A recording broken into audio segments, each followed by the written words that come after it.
Welcome to episode 68 of the Rex Chapman Show with my super dope homeboy from the Lextown, Josh Hopkins, otherwise known as William Joseph Hopkins, otherwise known as Billy Joseph Hopkins. William Joseph Hopkins. No, I don't have it right. What do you call me?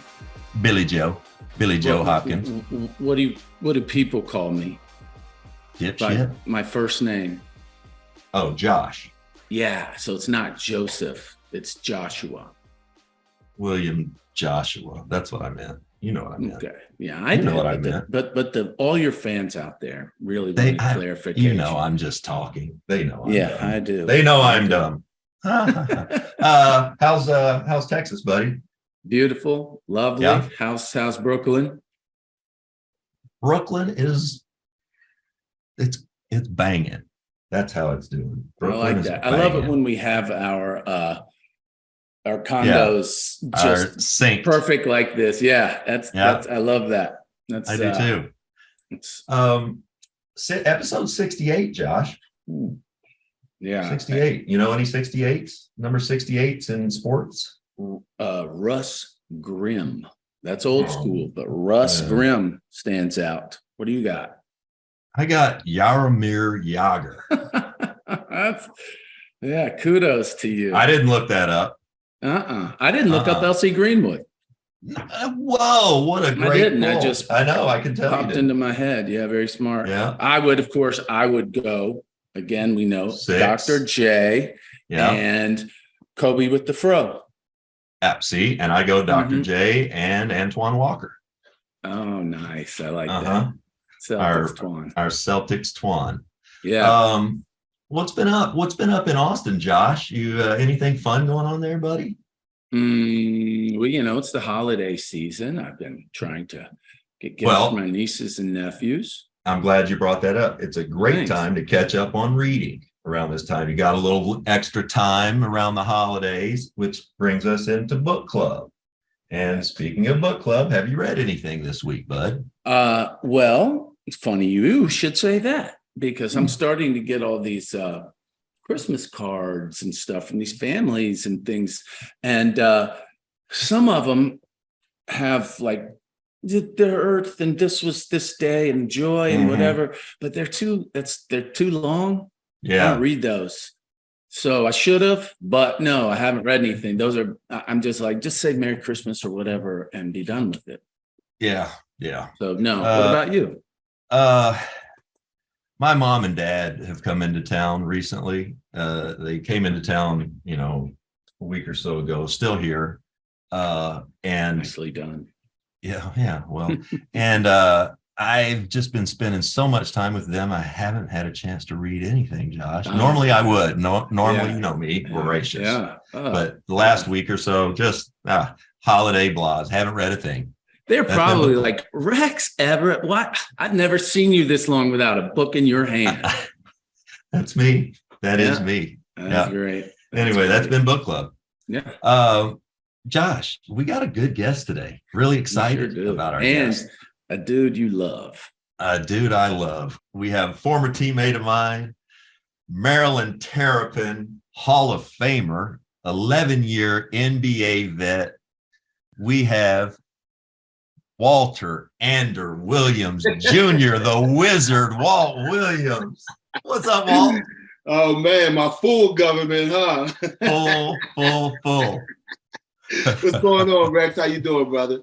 I'm great. I see you, Iceman, back behind you. I see you with Len's jersey on the wall, Maryland pride. Mr. High Socks, and Iceman wore him too. Absolutely, man. That's where I got it from. That's where it originated from. I was watching some Iceman highlights one day, and we had an inter-squad scrimmage.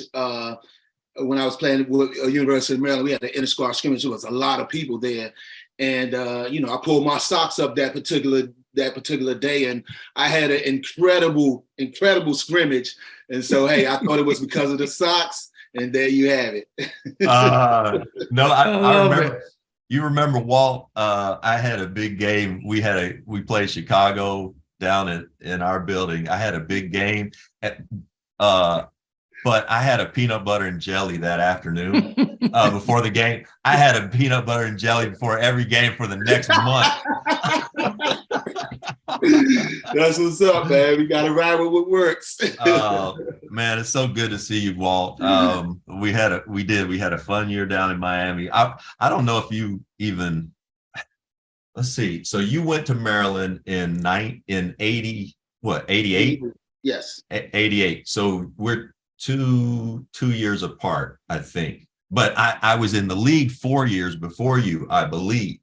Yes. So what I remember is I was traded from Charlotte and to Washington for the Bullets. And my neighbor is Gary Williams. Oh, wow. And Gary and I are talking one day, and he's telling me about this young kid that he's so excited about.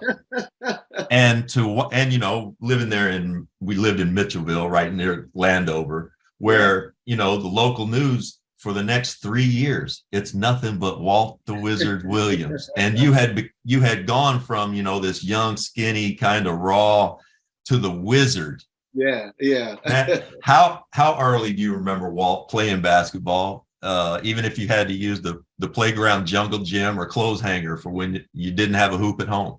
Yeah, well, that's exactly it. So my first experience of playing hoops, it was not on a basketball court, man. So I grew up in these Fort Chaplain apartments, and across the parking lot was this little small playground, and it had the you know, the little horsey thing that you could rock back and forth on.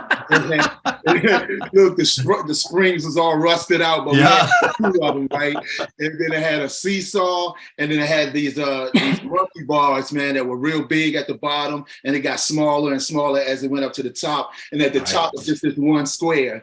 So it used to shoot into the square, and then the ball would just like Klinko, and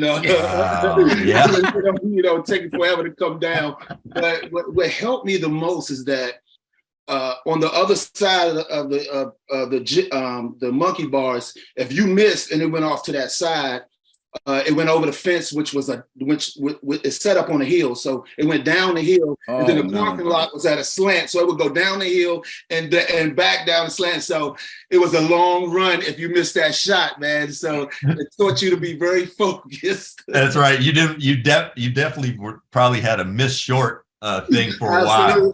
No long misses, man. Yeah. You were probably in pretty good shape at first until you got your stroke. That's great. Well, I got to tell you this. I've been friends with Rex for a long time. I'm from Kentucky. That's my guy. And every time your name comes up or he speaks of you, he lights up. He loves you, man. And he just says you are the best and funny and the best personality. So you're with it. Rex loves you. That's all I want to say, man. And if Rex loves you, I love you. Let me tell you something about Rex, man. You know, when I first came to Miami, so I wasn't what you would call like a spot shooter at that point in my career yet. I was a scorer. Mm-hmm. And I saw early on, man, I got the ball very few times to get busy out there. When I was previously in Sacramento, I was used to getting the ball and ISOs.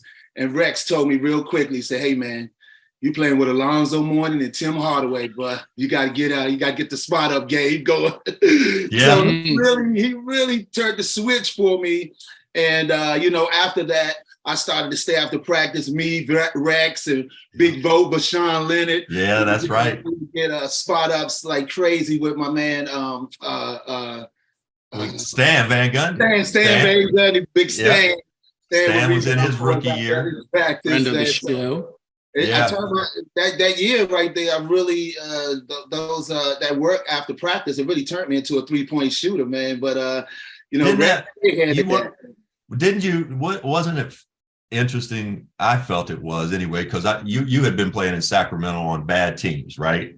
And before I got to Miami, I had played for the Hornets and the Bullets. That year in Miami, though, for me personally, it taught me a lot. You know, with the first time we were winning, you know, at least half our games, it taught me, you know, again, you know, you're here in the NBA now, you can still get better. you can still get better. And there was a professionalism that it wasn't fun all the time in Miami. You know that. But didn't it teach you and kind of set you up and prepare you for the rest of your career, Walt? Oh, absolutely. Being in a winning environment, especially at that level, the highest level. I mean, it was great, man, because it's just so hard to win. And I don't know if you remember, Rex, I came after All-Star break, so it was right. In that last half of the season, we had the best record for that second half of the season. So. Yep. My experience with Miami, we were winning like crazy, and so it was definitely a drastic difference for me, and I absolutely learned a lot, especially watching guys like Alonzo and the work that he would put in, the greatness that he was, the greatness that he was at, the level that he was at was just tremendous, and to see the work that he put in, I can remember as a young guy, man, craziness. So I played with Mitch Richmond, man. Mitch Richmond was an unbelievable player, worked his tail off.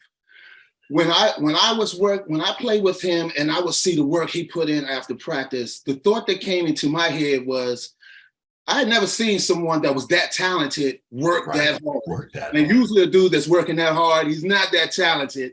So he has to get to that level. And I was thinking to myself, man, Mitch must not think he's that good of a player.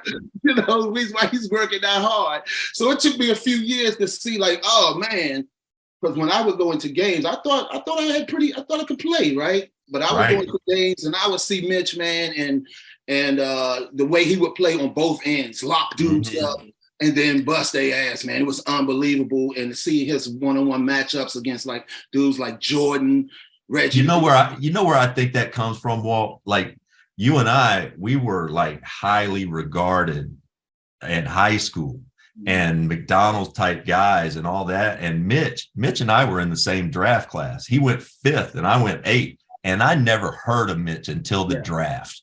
Never heard. He played 2 years at Kansas State. They were never on TV. No, but I didn't know who he was. He had a hunger. That he knew, he would see guys like me getting publicity and it hurt him, right? But hearing you, because you go in as you're a lottery pick and you go in and that's a bad team y'all are playing on. But it's great to have a guy like Mitch, who's a veteran, who's going to say, hey, here's how you do things. Absolutely. I was lucky enough, even though Sacramento, we didn't win as much, but I played with some great veteran guys, Wayman Tisdale, Tizzy, Bud Webb.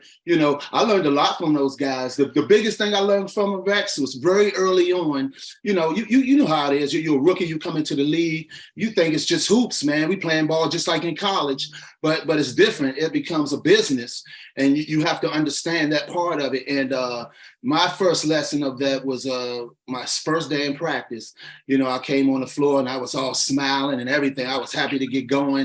And Tiz came to me and said, hey, young fella, I just want you to know this right here. When you went into that office and everybody was looking at you smiling and you signing your name on that dotted line, everybody's shaking your hand, they telling you how great you are.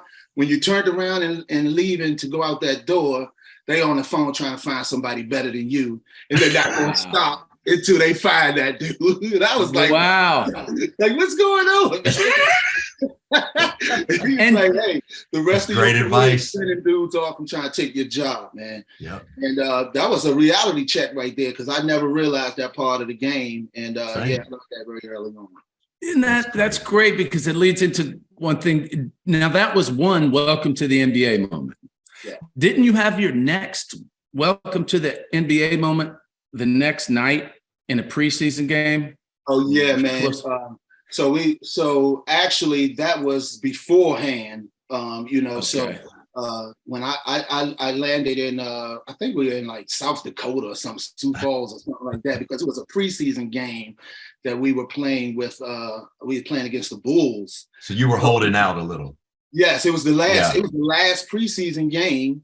Wow! And I flew there on the morning of, and man, I didn't know any plays. But, hey, the game, and so he would call out a 32 pick. So he would simplify things, so I know that's a 3-2 pick and roll, or something like that. And so I remember this pick and roll play was me and Mitch. So Scotty's guarding me, Jordan's guarding Mitch. go off the pick and roll, they switch, and I'm supposed to throw it to Mitch for the ISO. So Scotty wasn't that elite defender yet, you know. Right. I'm supposed to give it to Mitch for the ISO. But when I switch, I just say, oh man, I got Jordan on me, and I wave Mitch off. The all-star on our team, I waved him off. And I came down and I gave Jordan my little ISO hesitation cross, and he stole that thing and went down and did the emblem dunk. Bam!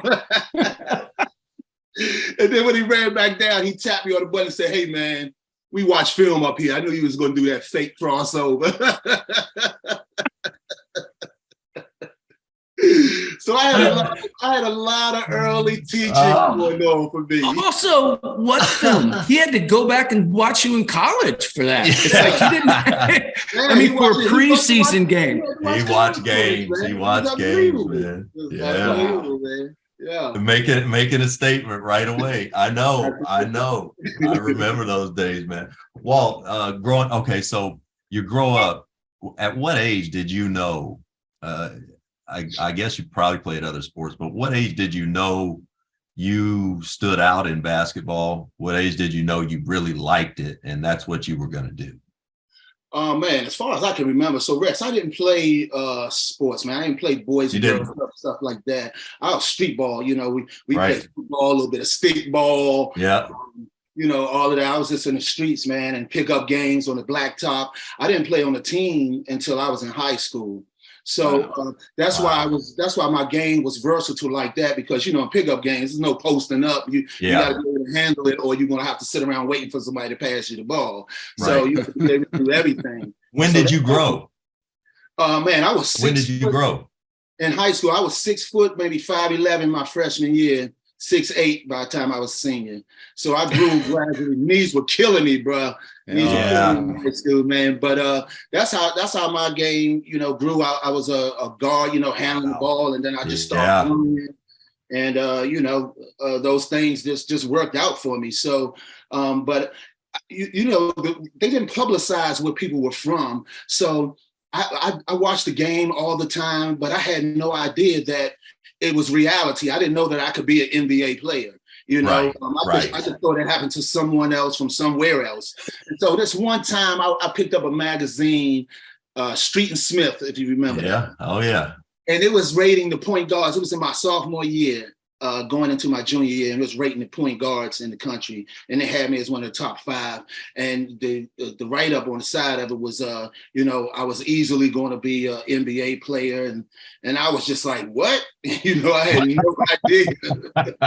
Isn't that crazy? My only thing was this, Rex. When I come into this game today, everybody that's watching, they gonna see I'm the baddest dude out here on this court. And that's the mindset I had to the game, and that was it. You know? The Rex Chapman Show is sponsored by Fliff.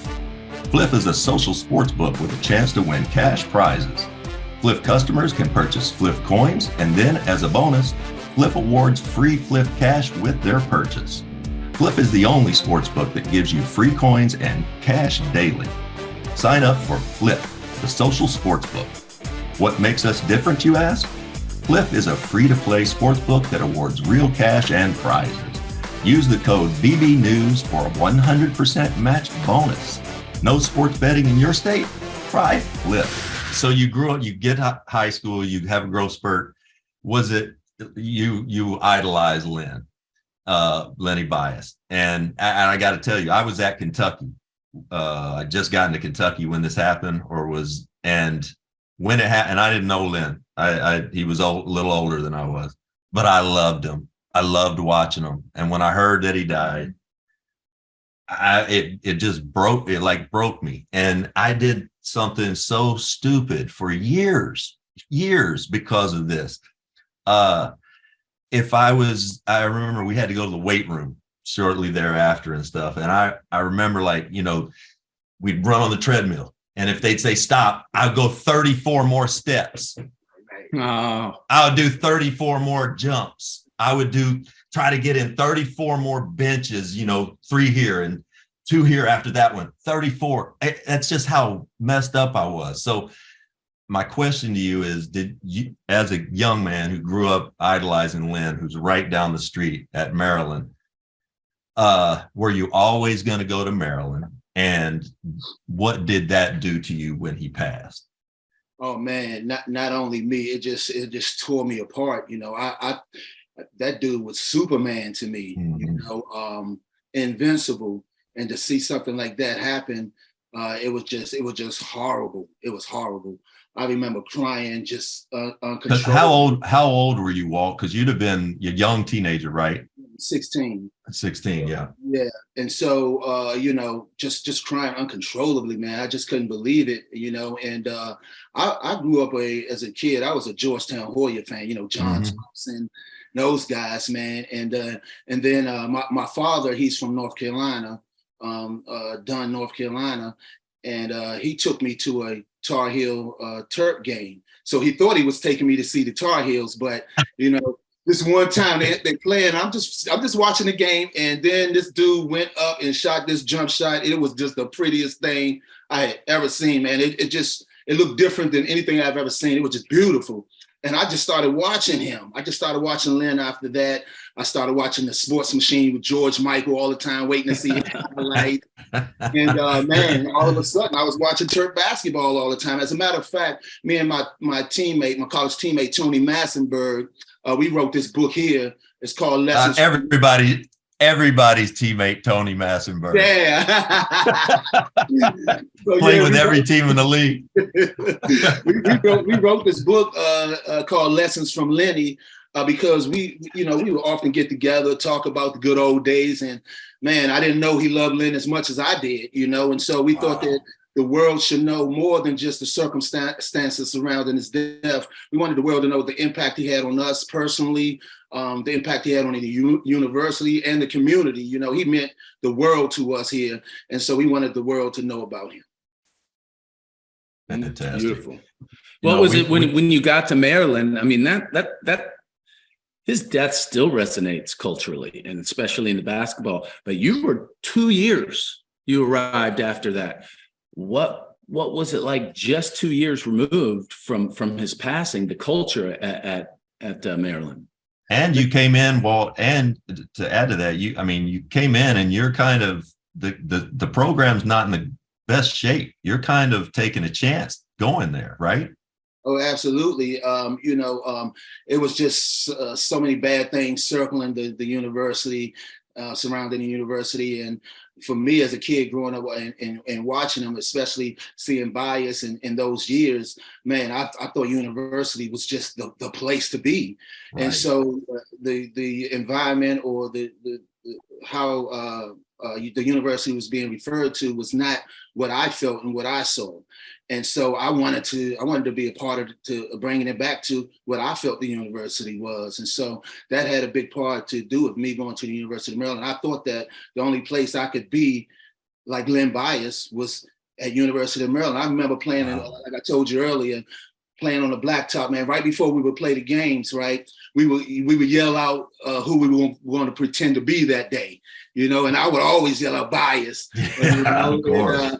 And I wanted the kids in the community. I want when they play pickup games, I wanted them to pretend like they were me, you know, and like I did Bias. And I thought that the only way that could happen is playing at the University of Maryland, doing what I needed to do, and bringing the university back to where I thought it was, or the feeling that I had. So I was really spearheaded by that, and Len Bias was a huge reason. I didn't want to leave. I wanted to play in front of my family and friends. You know, I couldn't leave my mama, you know, at that age. So I wanted to stay in front of her for sure. You know, we had Gary on a couple months ago, and he pointed to your loyalty as a critical factor in the program's turnaround. And I wonder, are you able to sit back, Walt, and realize the impact that you've had on that program going there and kind of giving them a shot at having you and seeing how it turned out, because the program really was in turmoil with the NCAA and otherwise. Are you able to feel that in your heart?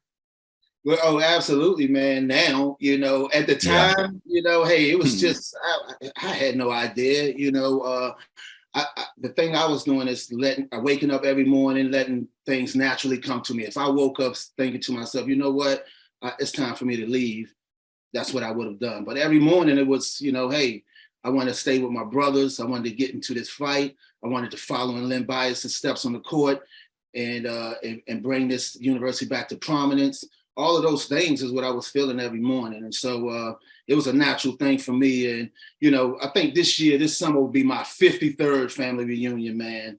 Wow. I've had a family reunion every year of my life. So that's what I know. I know about family, man, and hanging in there with each other. My family has really shown me that. And so I just couldn't imagine leaving the school hanging and leaving my teammates. Beautifully put, by the way, did it take some convincing by you with Gary to allow you to play the point? Because I mean, at that point, really and truly, this, really, we only had one Magic 6'7", 6'8" point guard, and that was Magic. Maybe Steve Smith was coming along, right? But people were not willing to give the ball to a guy 6'8", 6'7", 6'8". How did that go? And what was that like for you? So I think the seed was planted a little in the off season when we would play pickup games and guys could see us play pickup games.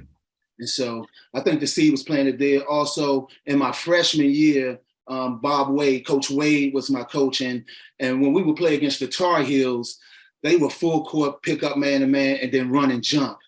And so I could see over top of that. So when they would run and jump, I would just make that first pass and create that 4-on-3 easy. So he would let me play the point against the Tar Heels. So I had a little familiarity with it, right? And so this is what helped me, man. And I tell you, it changed the direction of my career, actually. We had lost to Coppin State, right up the road. Ooh, right up the road, man. That's when they had Larry Stewart, who played. Right, Stu, my teammate. Yeah. And so that next day, Tion McCoy, he was like 5'10" point guard, but really he was a shooter. He wasn't really a point guard. From Indiana. From Indiana. Yeah.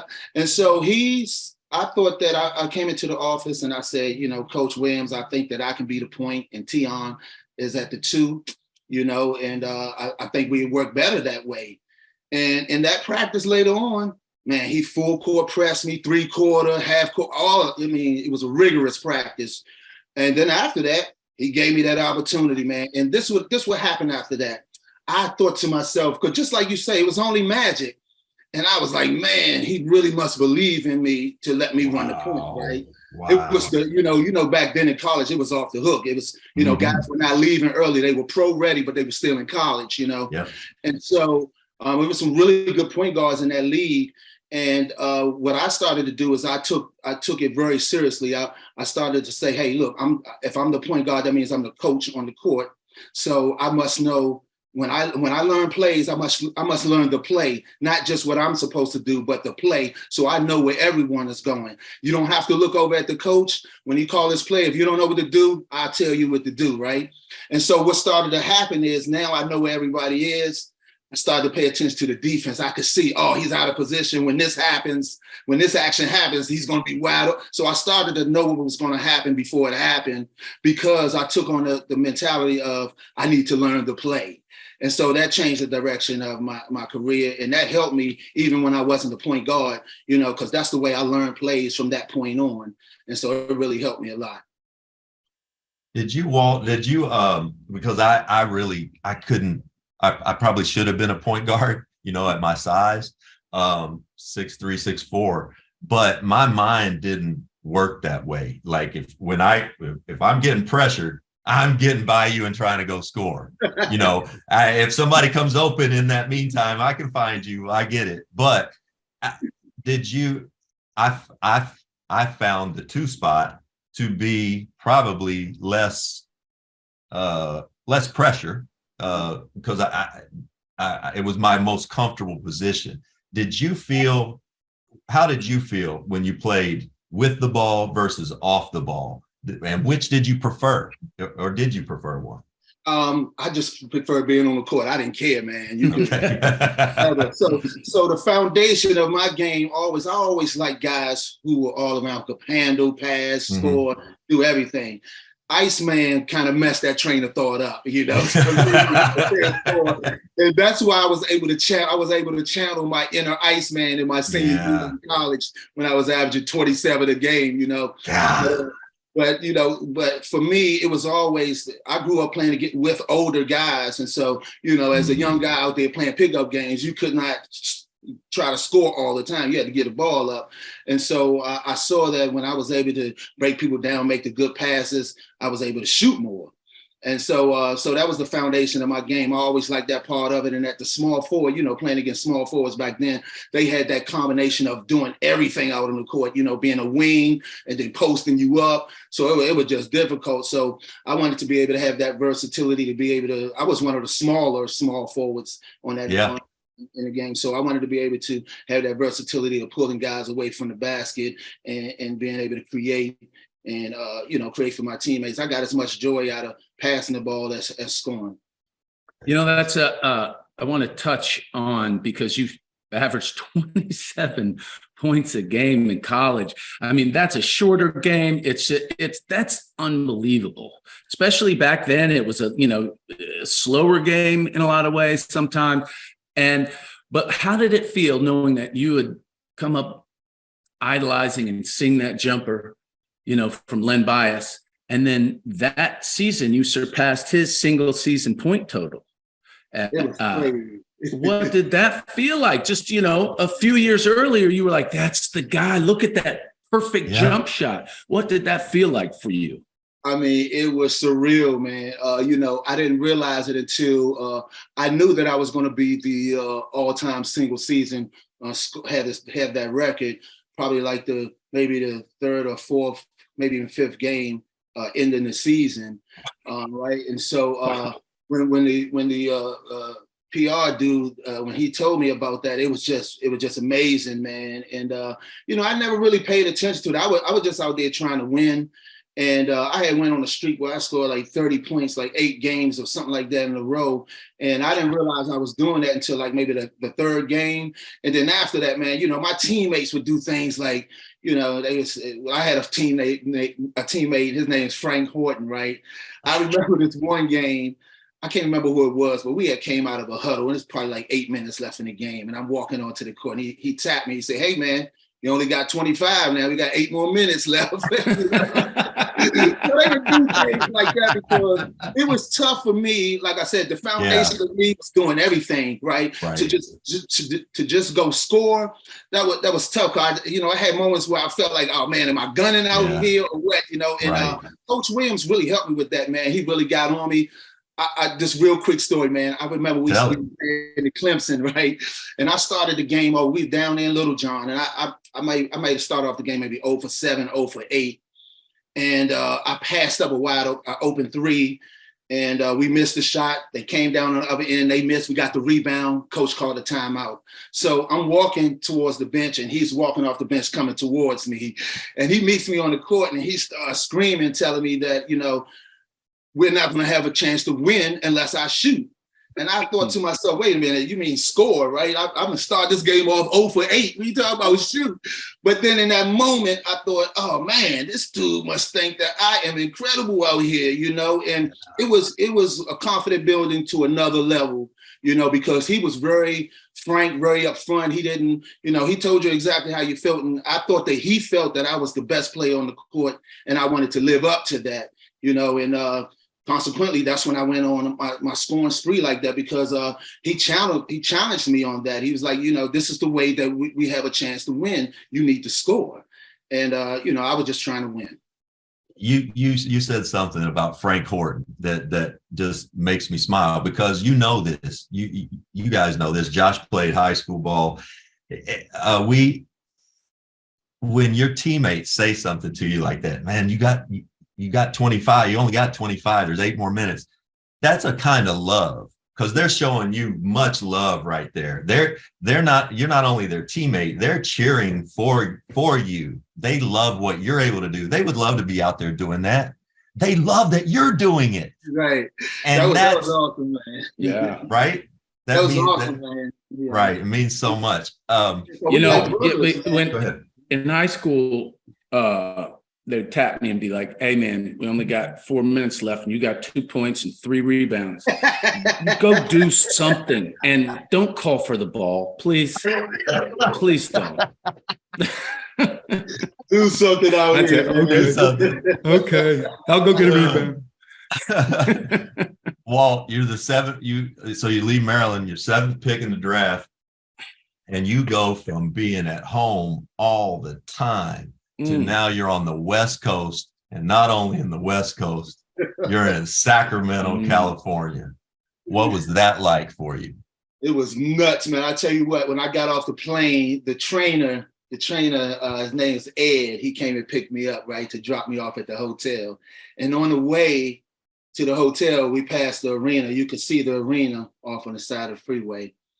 And back then, Arco Arena just sat there on the middle of a field, cow field. And I saw like all these sheep out there, you know, like on the field. I was like, where am I, man? I go from the city to ride, like seeing all these sheep out there on the yard with where the arena is. And so it was well, those were cows. He didn't even know. Yeah. He didn't even know. That's hilarious. Hey, a guy that had so much in his bag, and then, you know, as you said, became this great shooter as well. Do you remember a particular night or a couple where you went out and you were like, after the beginning, you were like, uh-oh, I feel it. Yeah. You had to have a couple of those. And do you remember any specific ones? Oh, yeah. I remember in my rookie year, you know, playing against the Sixers. I had a 40-point night there. So I remember my first 3, I shot it. It was straight on, but it felt good, right? But I knew it was a little too hard. So I tried to pull back off of it. And that thing went in, it went off the glass. Boom, boom. I was like, because got away with it. I felt it on target, but it left a little too hard. So I pulled back and it still went in. And I knew that, you know, it was going to be a good night that night, you know. So, you know, when I'm shooting the ball and making guys have to run up on me and have to play that tight, you know, it just opened up all the other parts. And so, you know, like I said, I just got a joy out of, you know, throwing alley-oops, making passes or whatever. I got to say, too, man, playing with Rex, man, he used to throw the best alley-oops on the break, bro. He used to hook me up with that. Man, I love that. I love that so much. Well, I think back about your game, and I think about you playing today, because I just watch all these guys. You had the skill set to play like we play today.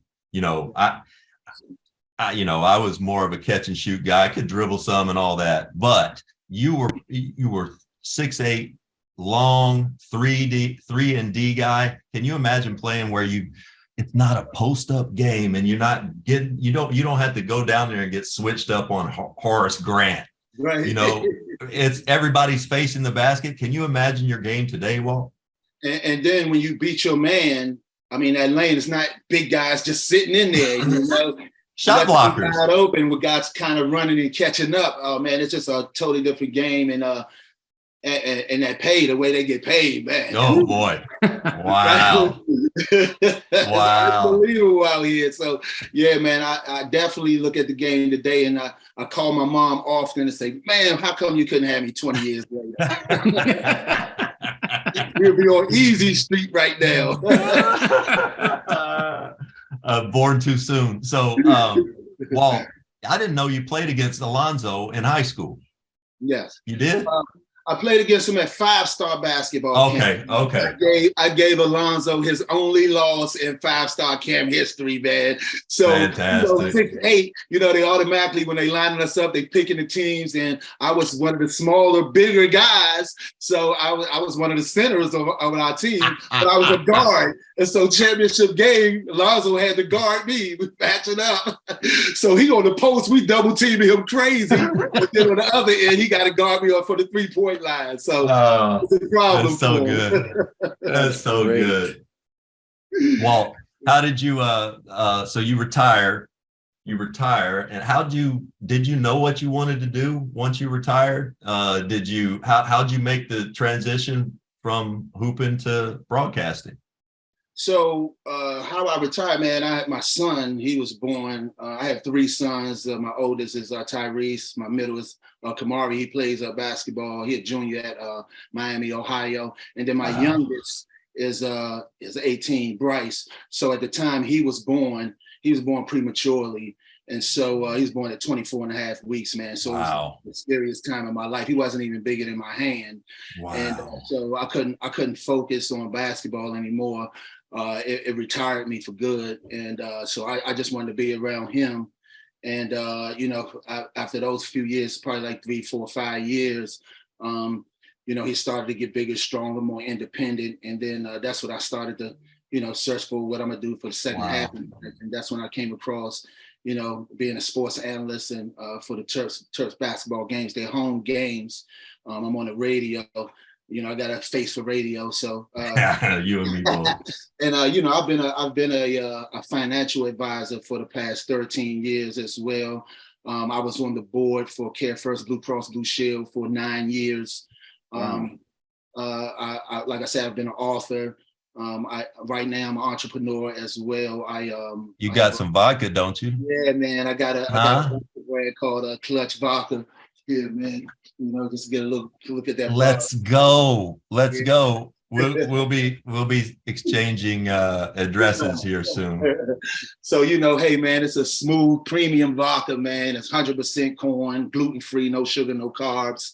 So I wanted to make sure it was affordable prices, man. And so yeah, man, just doing a lot of different things. As a matter of fact, we have a contest going on right now. One of my friends, Kevin Sullivan, he did this illustration of me, man, and I wanted to give it to the fans. And so what I did, so we have a contest that ends on December 11th. So all you got to do is follow us at Clutch Vodka on Instagram and Facebook, and at Clutch Spirits on Twitter, and then retweet it to a friend, and then hashtag the wizard is Clutch, and you'll have a chance to win, man. We're going to pick the winner on December 11th. And the biggest thing is if you go to our website, clutchspirits.com, you can order, out of state. We're right now in locations in Delaware, DC, and Maryland, but you can get online deliveries from PotomacWines.com on our website, or just go directly to their website and they'll be able to, ship a bottle to you.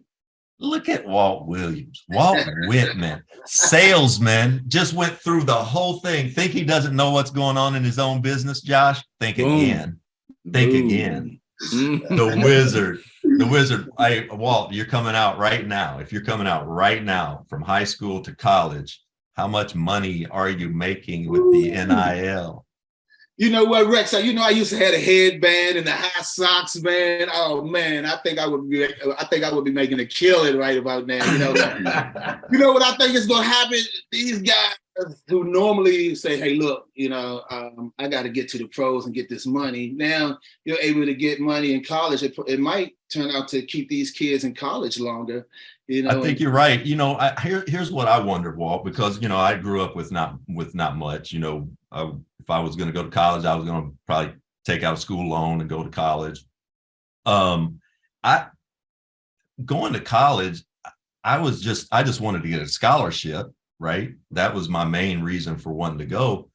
I wonder, like, if somebody would have given me $1 million right out of high school, and fortunately I got to school and was good enough to play right away. But if I hadn't been, and I got $1 million and nobody else in the locker room is making that much money, and I can't even get on the court, or I just wonder if maybe some of the incentive to become a really great player, or a kind of a good player, really good player, I wonder if that would go away at such a young age. And I guess it's something we're going to have to deal with now. I'm glad the guys are getting paid. I want to know what the rules are. I think that, what, Rex, I think that has to do with when you get to somebody's competitive nature, just like you were talking about earlier, I'm working out, and then when it's finished, I'm doing 34 more. Right. You don't do things like that if you don't have that competitive nature. And so when you coming out from high school to college and they give you this type of money, now it's an expectation that you have to live up to. And I think that when kids are competitive, they're going to work to live up to that. And so people won't think they're flops and, things like that, man. So hopefully it inspires kids to work to live up to their expectations. The game has changed so much, as you all alluded to. But the players are the same. Do you have a guy now that you look at and watch and think, that's kind of what I would be if I was playing in today's game? Ooh. So I'll give you this right here. It was a reporter from Sacramento, from the Sacramento Bee. His name is Marty McNeil. Rest in peace. He passed away a few years back. Great reporter. But he was so cool. This dude called me one day and he's like, man, I just saw this kid and he reminded me exactly of you. And it was Kevin Durant, man. Well, let's go. Let's go. I said, hey, man, I appreciate that. He's a little bit quicker. He probably can shoot better. He's taller. But hey, I'll take it. Yeah. That's right. Y'all were so skinny, though. Yeah, and that's how, when I went in my senior year, that's why I was 6'8", 160 pounds. Yeah. So it reminds me of what I was like growing up and just being able to, because when you're that skinny, people go, oh, they can just push you around or whatever. And sometimes it's just hard to get bigger, It takes a minute, man. And so what you learn is it's about leverage, when you're beating somebody, if you're coming into them and you learn these things, these little tricks, and it helps me, and it helped me. And I can see when Kevin plays that he's not the biggest, strongest guy, but guys don't toss him around because he has those tricks in his game. So it does remind me of when I played, for sure. Right. Well, what's your favorite movie?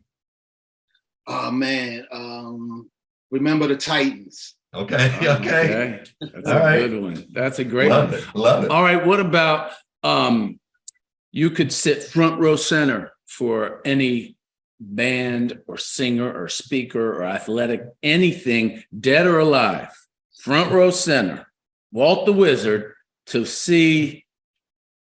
Oh man, that is tough, man. It can be anything.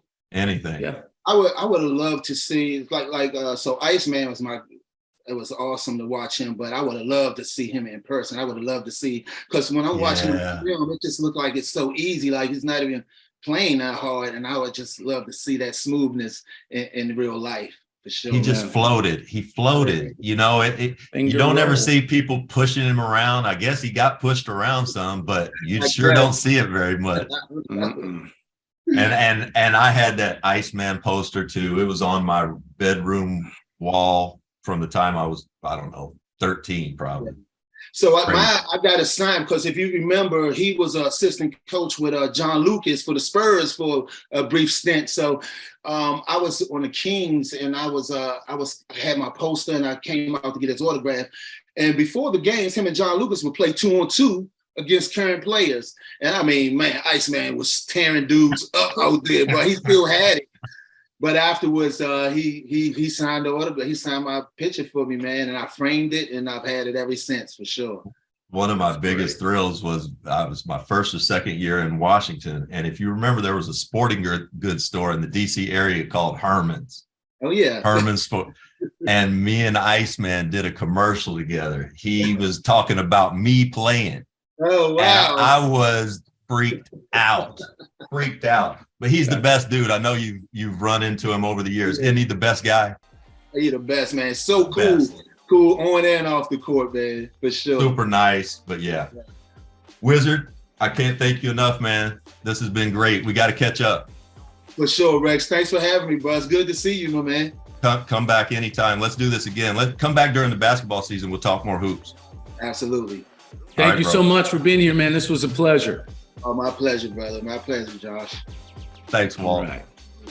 Walt the Wizard Williams. I love that dude. What a great personality, right? I know you do, and you've talked about it before, and you're spot on. What a great dude. He'd be the guy that if you sat on a long flight and he sat next to you and he talked a lot, you wouldn't be annoyed. You'd be like, this is awesome. Instead of like, Yeah. You'd be like, He's the guy in the locker room that like if you're sitting right next to him and the coach is cussing everybody out and the coach just says something really stupid in the moment, like, shut up when you're talking to me. That Walt we'd both like hit knees and just, just start laughing. He was up for playing a good game of grab ass anytime. Right. You can tell. Quick to smile, a great smile. That was a lot of fun, man. Yeah, that was a lot of fun. And he would have been perfect for this game. Oh my God. Man. I mean, just he would. I'm trying to think in today's game who Walt's like. He was just so smooth with his handle. It could get anywhere he wanted to go. And then once he learned he could spot up and shoot, it was over. Over. And what a good teammate. I mean, you could tell, right? Yeah. Another in the line of great shooters we've had. We've had some good ones on here. Yeah. All right, buddy. Well, that was it with Walt Williams. Let's do it again next week. You want to? I'd love to. All right, let's do it. Right back here for the Rex Chapman Show with super dope Josh Hopkins, powered by basketballnews.com.